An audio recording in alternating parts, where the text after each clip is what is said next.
today's class we are going to learn about parallel lines. Parallel lines and perpendicular. For example, these two pens are parallel to each other ಅಂತ ಹೇಳಿದ್ರೆ ನೋಡಿ parallel ಆಗಿದೆ ಅಂತ ಹೇಳಿದ್ರೆ distance between these two, the distance between these two must be same. Say for example, so this is 5 centimeter, the distance between them, there is a 5 centimeter distance between them, so 5 centimeter 5 centimeter, so therefore it is equidistant every point. Therefore these two pens are parallel to each other. So it not necessarily like this, it can be like this, it can be like this. So but the fact is you must have equidistant at every point. So distance same ಇರಬೇಕು. So these two are parallel, these two are parallel, but these two are not parallel. These two are not parallel because the distance between them, here it is small, here it is more. So ಒಂದಕ್ಕೆ ಒಂದು parallel ಆಗಿದೆ ಅಥವಾ ಸಮಾಂತರ ರೇಖೆಗಳು ಅಂತ ಕರಿಬೇಕು ಅಂತಂದರೆ parallel ಲೈನ್ಸ್ಗೆ ಕನ್ನಡದಲ್ಲಿ ಸಮಾನಾಂತರ ರೇಖೆಗಳು ಅಂತ ಕರಿತೀವಿ. ಸೊ ಇವೆರಡು ಪ್ಯಾರಲಲ್ ಆಗಿರಬೇಕು ಅಂತಂದರೆ ಡಿಸ್ಟೆನ್ಸ್ ಬಿಟ್ವೀನ್ ದೆಮ್, ಅವೆರಡರ ನಡುವೆ ಇರತಕ್ಕಂಥ ಡಿಸ್ಟೆನ್ಸು ಸೇಮ್ ಇರಬೇಕು. See these two are parallel, then only we can say that they are parallel to each other. Similarly perpendicular to each other ಅಂತ ಹೇಳ್ತೀವಿ. ಸೊ ಪರ್ಪೆಂಡಿಕ್ಯುಲರ್ ಲೈನ್ಸ್ ಅಂತ ಹೇಳ್ತೀವಿ. ಪರ್ಪೆಂಡಿಕ್ಯುಲರ್ ಲೈನ್ಸ್ ಅಂತಕ್ಕಂಥ ವರ್ಡನ್ನ ಕೆಲವರು ಯೂಸ್ ಮಾಡ್ತಾನೆ ಇರ್ತೀವಿ. ಒಂದಕ್ಕೊಂದು ಪರ್ಪೆಂಡಿಕ್ಯುಲರ್ ಆಗಿರಲಿ, ಆ ಗೋಡೆನ ಫ್ಲೋರ್ಗೆ ಪರ್ಪೆಂಡಿಕ್ಯುಲರ್ ಆಗಿ ನಿಲ್ಲಿಸಬೇಕು ಅಂತ ಹೇಳ್ತಾರೆ. ಅಥವಾ ನೋಡಿ this is perpendicular to each other ಅಂತ ಹೇಳ್ತೀವಿ. ಯಾಕೆ ಪರ್ಪೆಂಡಿಕ್ಯುಲರ್ ಅಂತ ಕರಿತಾ ಇದ್ದೀವಿ ಅಂತಂದರೆ ಪರ್ಪೆಂಡಿಕ್ಯುಲರ್ ಇದೆಯಾ ಇಲ್ವಾ ಈ ಬ್ಲೂ ಪೆನ್ನು ಈ ಪಿಂಕ್ ಪೆನ್ಗೆ ಪೀಚ್ ಪೆನ್ಗೆ ಪರ್ಪೆಂಡಿಕ್ಯುಲರ್ ಆಗಿ ಇದೆಯಾ ಇಲ್ವಾ ಅನ್ನೋದನ್ನು ನಾವು ಚೆಕ್ ಮಾಡಬೇಕು ಅಂತಂದರೆ ನಾವು ಯಾವಾಗಲೂ ಇವೆರಡರ ಮಧ್ಯೆ ಇರ್ತಕ್ಕಂಥ ಆ್ಯಂಗಲ್ನ ನೋಡಬೇಕು. ಆ್ಯಂಗಲ್ ಅಂತಂದರೆ ಏನು? This corner we call it as an angle. ಈ ಕಾರ್ನರ್ ನಾವು ಆ್ಯಂಗಲ್ ಅಂತ ಕರಿತೀವಿ. ಸೊ ಈ ಕಾರ್ನರಲ್ಲಿ 90 ಡಿಗ್ರಿ ಇದೆಯಾ ಅಂತ ನೋಡಿದ್ರೆ ಅವೆರಡರ ಮಧ್ಯೆ ಇರ್ತಕ್ಕಂಥ ಆ್ಯಂಗಲ್ಲು, ಈ ಲೈನ್ ಮಧ್ಯೆ ಇರ್ತಕ್ಕಂಥ ಆ್ಯಂಗಲ್ಲು 90 ಡಿಗ್ರಿ ಇದ್ದರೆ ನಾವು ಪರ್ಪೆಂಡಿಕ್ಯುಲರ್ ಅಂತ ಕರಿತೀವಿ. ಫಾರ್ ಎಕ್ಸಾಂಪಲ್ ಪರ್ಪೆಂಡಿಕ್ಯುಲರ್ 90 ಡಿಗ್ರಿ ಇದೆಯಾ ಅಂತ ಚೆಕ್ ಮಾಡ್ತಾ ಇದ್ದೀನಿ. See this is 0, 90 degree. So this is 90 degree, this is perpendicular to this. Similarly ಈಗ ಈ ಪೆನ್ಗೆ ಪರ್ಪೆಂಡಿಕ್ಯುಲರ್ ಆಗಿದೆಯಾ ಅಂತ ನೋಡಬೇಕು ಅಂತಂದರೆ again we have to check ಇಲ್ಲಿ ಆ್ಯಂಗಲ್ 90 ಡಿಗ್ರಿ ಇದೆಯಾ ಅಥವಾ ಇಲ್ಲಿ ಆ್ಯಂಗಲ್ 90 ಡಿಗ್ರಿ ಇದೆಯಾ ಅಂತ ನಾವು ಚೆಕ್ ಮಾಡಬೇಕು. So let us look at this. So ಈ ಪಾಯಿಂಟಲ್ಲಿ ಪಾಯಿಂಟ್ ಆಫ್ ಇಂಟರ್ಸೆಕ್ಷನ್ ಅಂತ ಕರಿತೀವಿ ಇದನ್ನು. ಇದು ಮತ್ತು ಇದು ಪಾಯಿಂಟ್ ಆಫ್ ಕಾಂಟ್ಯಾಕ್ಟ್. ಈ ಪಾಯಿಂಟಲ್ಲಿ ನಾವು ಆ್ಯಂಗಲ್ನ ಚೆಕ್ ಮಾಡಿದ್ರೆ 90 ಡಿಗ್ರಿ ಬರ್ತಾ ಇದೆ. So therefore it is perpendicular. This line is perpendicular to this, ಅಥವಾ ಈ ಲೈನ್ಗೆ ಪರ್ಪೆಂಡಿಕ್ಯುಲರ್ ಇದೆ ಅಂತ ನಾವು ಕರಿಬೋದು. ಪ್ರತಿ ಟೈಮು ನಾವು ಈ ಥರ ಆ್ಯಂಗಲ್ನ ಚೆಕ್ ಮಾಡಿ ನೋಡಬೇಕಾದ ಅವಶ್ಯಕತೆ ಇಲ್ಲ. ನೋಡಿದ್ರೆ ಆಲ್ಮೋಸ್ಟ್ ಒಂದು ಅಂದಾಜಿಗೆ ನಮಗೆ ಗೊತ್ತಾಗುತ್ತೆ ಪರ್ಪೆಂಡಿಕ್ಯುಲರ್ ಇದೆಯಾ ಇಲ್ವಾ ಅಂತ. So that we can make out. Say for example ಇದು ಸ್ವಲ್ಪ ಹೀಗಿತ್ತು ಅಂದ್ಕೊಳ್ಳಿ, ಇದು ಪ್ಯಾರಲಲ್ಲು ಅಲ್ಲ, ಈ ಲೈನ್ಗೆ ಪ್ಯಾರಲಲ್ ಆಗೂ ಇಲ್ಲ, ಪರ್ಪೆಂಡಿಕ್ಯುಲರ್ ಆಗೂ ಇಲ್ಲ. So it makes an angle less than 90 ಅಥವಾ ಮೋರ್ ದೆನ್ 90. ಫಾರ್ ಎಕ್ಸಾಂಪಲ್ ನಾನು ಇದನ್ನು ಬೇಸಾಗಿ ಕನ್ಸಿಡರ್ ಮಾಡಿ ನಾನು ಆ್ಯಂಗಲ್ನ ಚೆಕ್ ಮಾಡಿದ್ರೆ, look at this angle is not 90 degree. See, so the angle is ಇದು 0 ಡಿಗ್ರಿ ತಗೊಂಡ್ರೆ ಇಲ್ಲಿ 0 ಡಿಗ್ರಿಯಿಂದ ನಾನು ಹೋದರೆ 110, 120 ಡಿಗ್ರಿ ಇದೆ. So here it is angle is 120 degree. This angle is 120, therefore this is 60 degree, therefore this won't make 90 degree and hence it is not a perpendicular lines. These two are not perpendicular to one another. So ಒಂದನ್ನೇ ನಾವು perpendicular ಅಂತ ಕರೆಯಲ್ಲ, ಒಂದು ಇನ್ನೊಂದಕ್ಕೆ perpendicular ಆಗಿರಬೇಕು ಅಂತಂದರೆ this should make 90 degree. This should make 90 degree. So ಇದು ಹೀಗೆ ಇದ್ದರೆ ಮಾತ್ರ ಪರ್ಪೆಂಡಿಕ್ಯುಲರ್ ಅಂತ ಕರಿತೀವ, ಹೇಗೆ ಬೇಕಾದ್ರೂ ಇರ್ಬೋದು. So only thing is that it should make 90 degree here. So here also this pink pen is perpendicular to this blue pen. So this makes 90 degree here angle. Then only we say that they are perpendicular to each other. Hope you have understood the parallel lines and perpendicular lines concept. Say for example, now I am taking one line. This is line AB ಅಥವಾ L ಅಂತ ತಗೊಳ್ಳೋಣ. So another line that I am considering here now. This is another line. This is M. L and M are parallel to each other ಅಂತ ಕರಿತೀವಿ ಈಗ. Parallel to each other.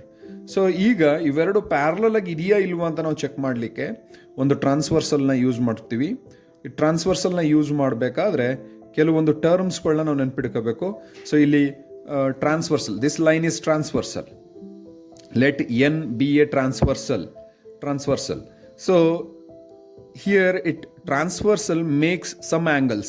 So for example, this is angle 1, angle 2, angle 3, angle 4, angle 5, angle 6, angle 7, angle 8. ಹೀಗೆ ಬರೀಬೇಕು ಅಂತ ಏನಿಲ್ಲ, just ಆ್ಯಂಗಲ್ನ ನಾನು name ಮಾಡಿದ್ದೀನಿ ಅಷ್ಟೇ. 1 2 3 4 5 6 7 8 ಅಂತ 8 ಆ್ಯಂಗಲ್ಸ್ ಫಾರ್ಮ್ ಆಗಿದೆ. ಈಗ ಇದರಲ್ಲಿ ಕೆಲವೊಂದು ಟರ್ಮ್ಸ್ನ ನೀವು ನೆನ್ಪಿಟ್ಕೋಬೇಕು.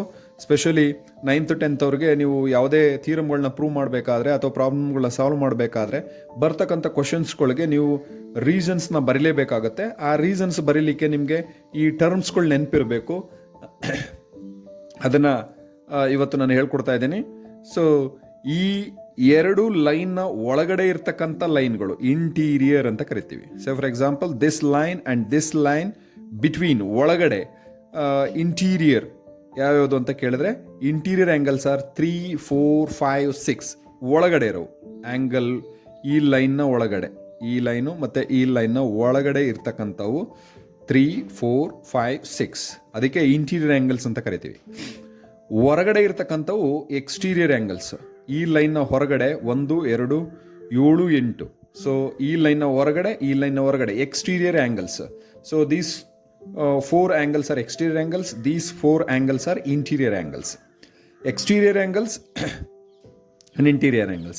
Quickly we'll see corresponding angles. ಕೆಲವೊಂದನ್ನ corresponding angles ಅಂತ ಕರಿತೀವಿ. corresponding angles ಯಾವ್ಯಾವುದು corresponding angles ಅಂತ ನೋಡಿದ್ರೆ, ಸೊ ನೋಡಿ, ಈ ಲೈನ್ನ ಮೇಲೆ ಇರ್ತಕ್ಕಂಥವು. ಸೊ ಈ ಲೈನ್ ಮೇಲೆ ಸೇಮ್ ಸೈಡಲ್ಲಿ 1ಕ್ಕೆ 5 corresponding. Angle 1 correspond to angle 5. ಇವೆರಡು ಕರೆಸ್ಪಾಂಡಿಂಗ್ ಆ್ಯಂಗಲ್ ಅಂತ ಕರಿತೀವಿ. 2ಗೆ corresponding, hope you are responding. 2ಗೆ ಕರೆಸ್ಪಾಂಡಿಂಗು 6, 4ಗೆ 2ಗೆ ಕರೆಸ್ಪಾಂಡಿಂಗ್ ನೋಡಿ. ಸೊ ಈ ಕಡೆನೆ ಈ ಲೈನ್ ಮೇಲೆ ಲೆಫ್ಟ್ ಸೈಡು ಇವೆರಡು ಕರೆಸ್ಪಾಂಡಿಂಗು. ಇದ್ರ ಕೆಳಗಡೆ 4ಗೆ 8 ಕರೆಸ್ಪಾಂಡಿಂಗು, 3ಗೆ 7 ಕರೆಸ್ಪಾಂಡಿಂಗು.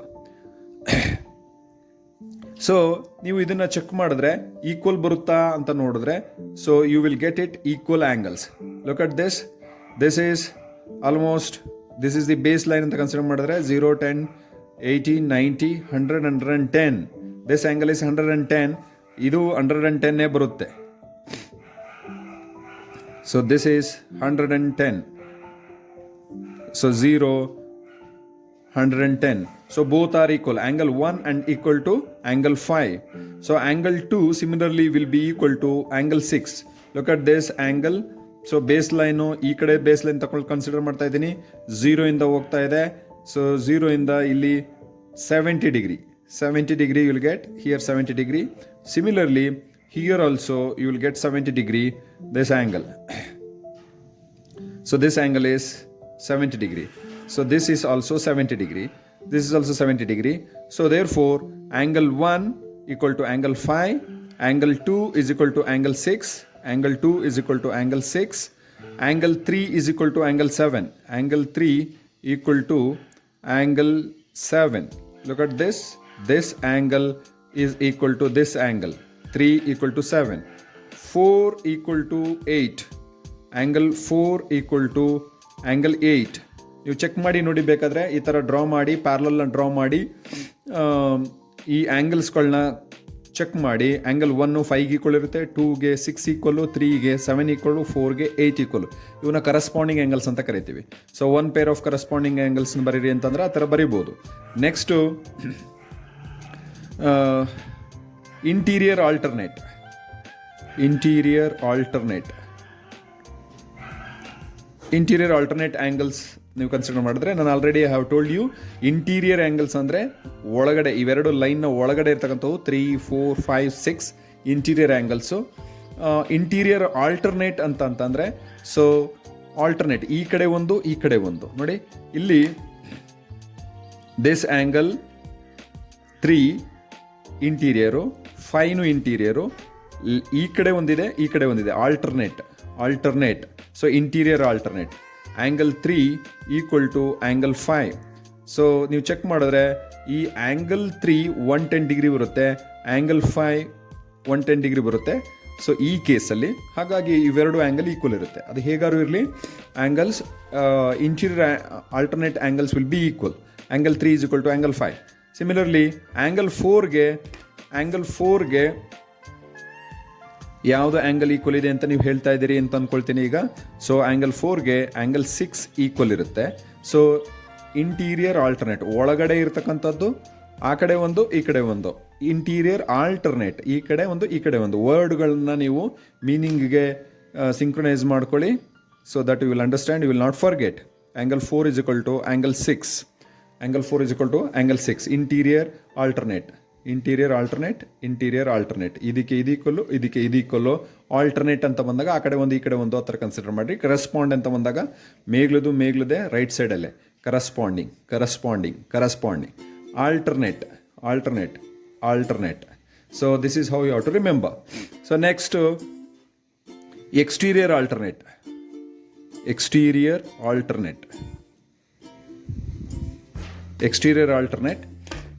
ಎಕ್ಸ್ಟೀರಿಯರ್ ಆಲ್ಟರ್ನೇಟಲ್ಲಿ ಹೊರಗಡೆ ಇರೋದು ಅಂತ ಹೇಳಿದೆ. ಎಕ್ಸ್ಟೀರಿಯರ್ ಅಂತಂದರೆ ಹೊರಗಡೆ ಇರತಕ್ಕಂಥ ಇವೆರಡು ಲೈನ್ನ ಹೊರಗಡೆ ಇರತಕ್ಕಂಥದ್ದು 1 2 7 8.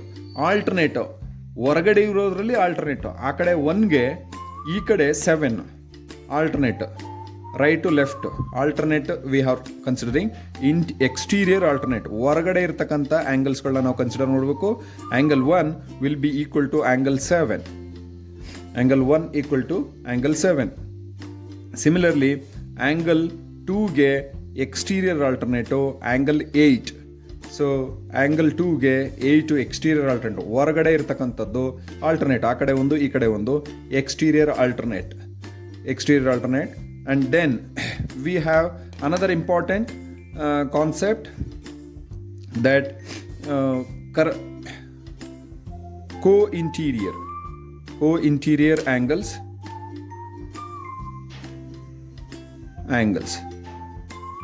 co-interior angles ಅಂತಲೂ ಕರಿತೇವೆ, ಅಥವಾ ಅಲೈಡ್ ಆಂಗಲ್ಸ್ ಅಂತ ಕರಿತೇವೆ, ಅಥವಾ same side of the transversal ಅಂತ ಹೇಳ್ತೀವಿ.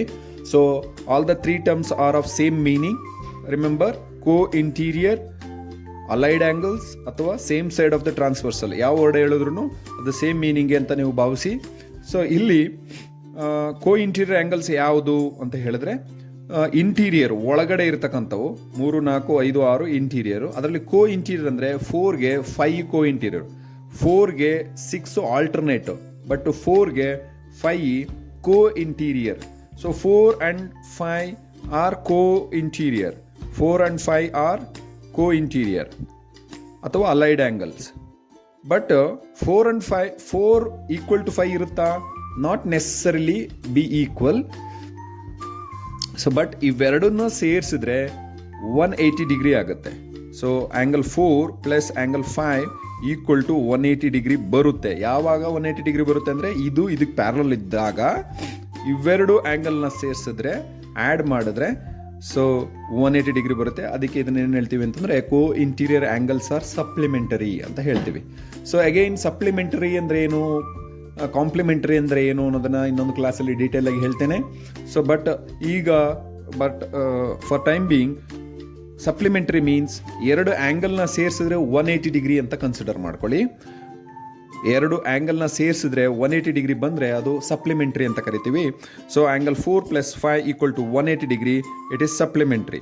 And 3 + 6, angle 3 + 6 = 180 degree. That means co-interior angles are supplementary. So this is what you have to understand. So 4 points that you have to remember: corresponding angles, interior alternate, exterior alternate, co-interior. Interior 3, 4, 5, 6, ಅದರಲ್ಲಿ interior alternate 4ಗೆ 6 alternate, 3ಗೆ 5 alternate. Exterior alternate 1ಗೆ 7, 2ಗೆ 8. Corresponding 1ಗೆ 5, 2ಗೆ 6, 4ಗೆ 8, 3ಗೆ 7. ಇವೆಲ್ಲ ಈಕ್ವಲ್ ಇರ್ತವೆ. ಬಟ್ ಇಂಟೀರಿಯರ್ ಆ್ಯಂಗಲ್ಸ್ ಅಥವಾ ಅಲೈಡ್ ಆ್ಯಂಗಲ್ಸ್ ಅಥವಾ ಸೇಮ್ ಸೈಡ್ ಆಫ್ ದ ಟ್ರಾನ್ಸ್ವರ್ಸಲ್ಲಿ ಆ್ಯಂಗಲ್ಸ್ ಫಾರ್ಮ್ ಇರ್ತಾವಲ್ಲ, ಆ ಆ್ಯಂಗಲ್ಸ್ಗಳು ಈಕ್ವಲ್ ಇರಬೇಕು ಅಂತ ಏನಿಲ್ಲ. But these two angles are supplementary. 3 and 6 are supplementary. ಇವೆರಡನ್ನು ಸೇರಿಸಿದ್ರೆ 180 ಡಿಗ್ರಿ ಬರುತ್ತೆ ಅನ್ನೋದು ಸಪ್ಲಿಮೆಂಟ್ರಿ ಮೀನಿಂಗು. ಸೊ ಇವೆರಡು ಸೇರಿಸಿದಾಗ 180 ಬಂದರೆ ಈ ಲೈನ್ಗೆ ಪ್ಯಾರಲಲ್ ಆಗಿದೆ ಅಂತ ಅರ್ಥ. So that's all for today. Hope you have understood about parallel lines. Thank you very much.